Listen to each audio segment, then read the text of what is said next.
Assalamualaikum warahmatullahi wabarakatuh. Perkenalkan, nama saya Vivi Lukmadani dari Prodi Tadris IPS.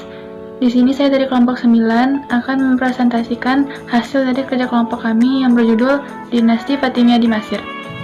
Yang mana beranggotakan yaitu yang pertama Diana Rambe, yang kedua yaitu Feby Enggela, dan saya sendiri yaitu Vivi Lukmadani. Sejarah terdirinya Dinasti Fatimiyah di Mesir. Konstelasi dalam bidang politik yang terjadi di kalangan umat Islam mulai akhir zaman Dinasti Umayyah, kemudian memuncak di zaman Dinasti Abbasiyah, memberikan ruang bagi daerah-daerah yang jauh dari pusat pemerintahan di Damaskus maupun di Baghdad, berusaha untuk melepaskan diri dari kekuasaan Khalifah pusat. Sehingga bermunculan dinasti-dinasti kecil yang melakukan independensi pemerintahan. Salah satu dari dinasti yang melepaskan diri dari kekuasaan Dinasti Abbasiyah yaitu Dinasti Fatimiyah. Ubaidillah Al-Mahdi merupakan pelopor yang memiliki konsep adil besar terkait berdirinya Dinasti Fatimiyah pada tahun 909 Masehi. Dinasti Fatimiyah adalah dinasti Syiah yang berkuasa dari tahun 909 Masehi sampai 1171 Masehi atas dasar legitimasi klaim keturunan Nabi lewat Fatimah dan Ali bin Abi Thalib. Dari Ismail anak Ja'far Shiddiq, keturunan ke-6 dari Ali bin Abi Thalib. Dinasti ini didirikan sebagai tandingan bagi penguasa dunia muslim pada saat itu yang terpusat di Baghdad, yaitu Abbasiyah. Wilayah kekuasaan dinasti Fatimiyah meliputi Afrika Utara, Mesir, Suriah, dan Suriah. Berdirinya dinasti Fatimiyah dilatar belakangi oleh melemahnya dinasti Abbasiyah. Dinasti Fatimiyah mengalami kejayaan pada masa kepemimpinan Khalifah Al-Aziz. Kebudayaan Islam berkembang pesat pada masa dinasti ini, ditandai dengan berdirinya Masjid Al-Azhar yang sekarang terkenal dengan nama Universitas Al-Azhar.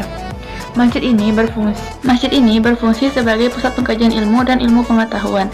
Dinasti Fatimiyah berakhir setelah Al-Adid selaku khalifah terakhir dinasti Fatimiyah jatuh sakit. Terjadi krisis antar umat Islam, kondisi politik yang tidak stabil telah menghancurkan ekonomi rakyat, dan adanya rongrongan pasukan salib dan Yerusalem mengancam kota Kairo pada tahun 1167 Masehi, menambah daftar kekacauan dinasti Fatimiyah.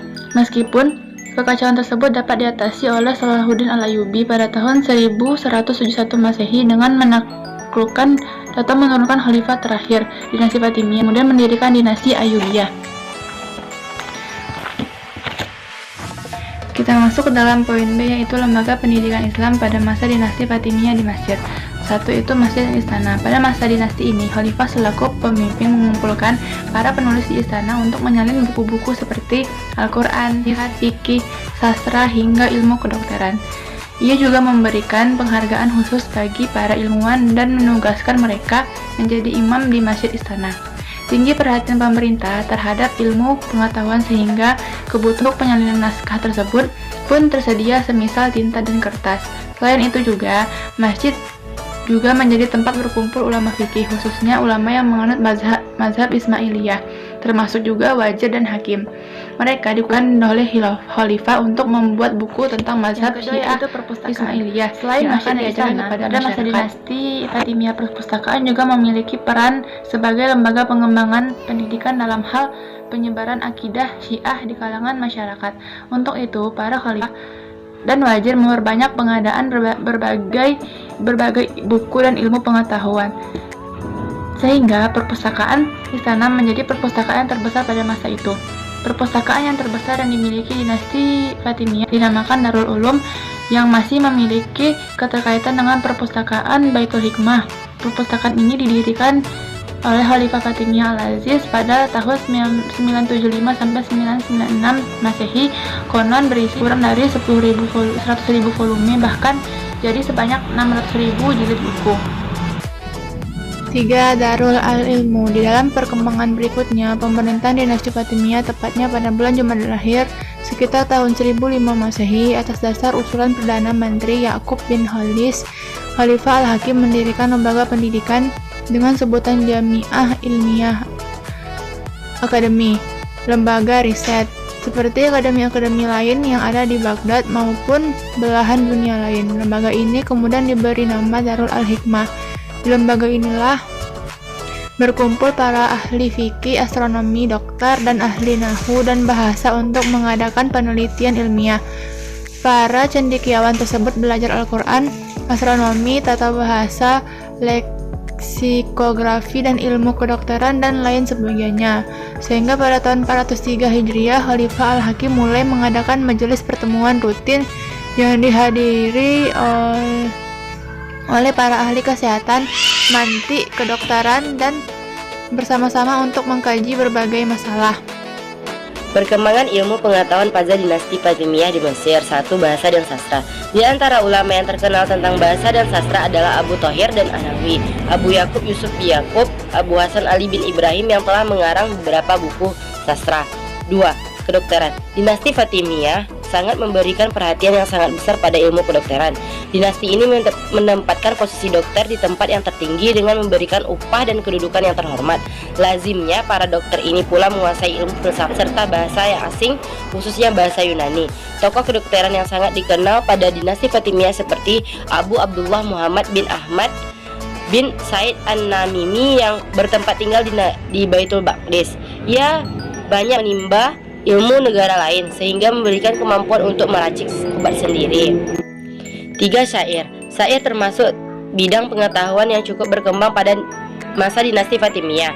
Para penyair melakukan pujian-pujian terhadap khalifah dan menghina syair-syair ahli sunan. Dengan pekerjaan ini para penyair seperti Ibnu Hani banyak mendapatkan imbalan dari khalifah yang berkuasa pada dinasti itu. Para penyair bersama khalifah berusaha untuk menyebarkan doktrin syariah Islamiyah melalui pantun dan syair.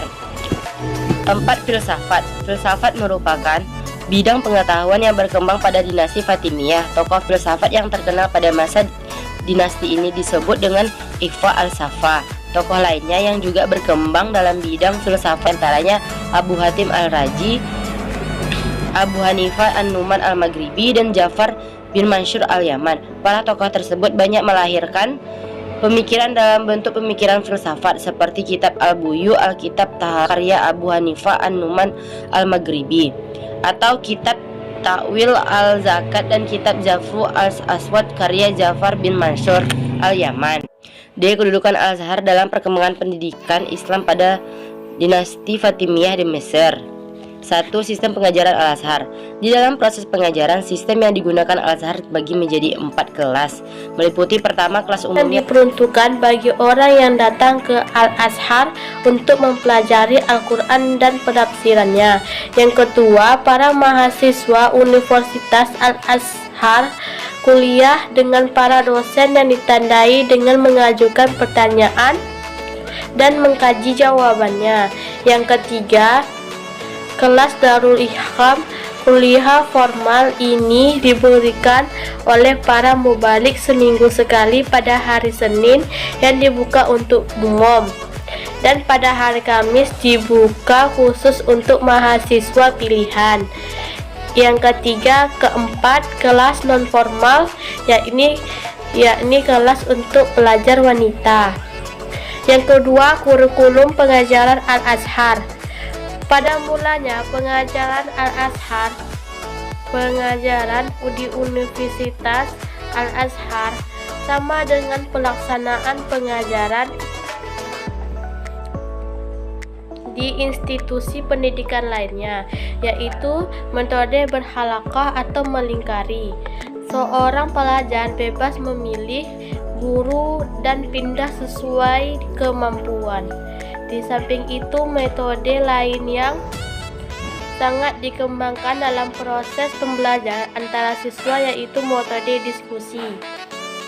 Seorang guru berperan sebagai fasilitator untuk memberikan penajaman terkait materi yang didiskusikan, sedangkan kurikulum yang dipakai Al-Azhar pada mula fikih dan Al-Quran dan ilmu agama lainnya, namun setelah berubah menjadi Universitas Al-Azhar dan Al-Quran dan ilmu agama lainnya. Namun setelah berubah menjadi universitas, mulailah masuk disiplin ilmu umum seperti kedokteran, ilmu sejarah, ilmu hitung, logika, dan lain-lainnya. Yang ketiga, peranan Al-Azhar dalam pencetak ulama. Al-Azhar sebagai lembaga pendidik tinggi saat itu telah banyak melahirkan tokoh ulama yang tidak lagi diragukan dari aspek keilmuannya. Para ulama tersebut telah banyak menyumbang khasanah ilmu pengetahuan, terutama yang berhubungan dengan nuansa-nuansa keislaman. Baiklah, cukup sekian paparan materi dari kelompok kami. Lebih dan kurangnya kami mohon maaf. Wassalamualaikum warahmatullahi wabarakatuh.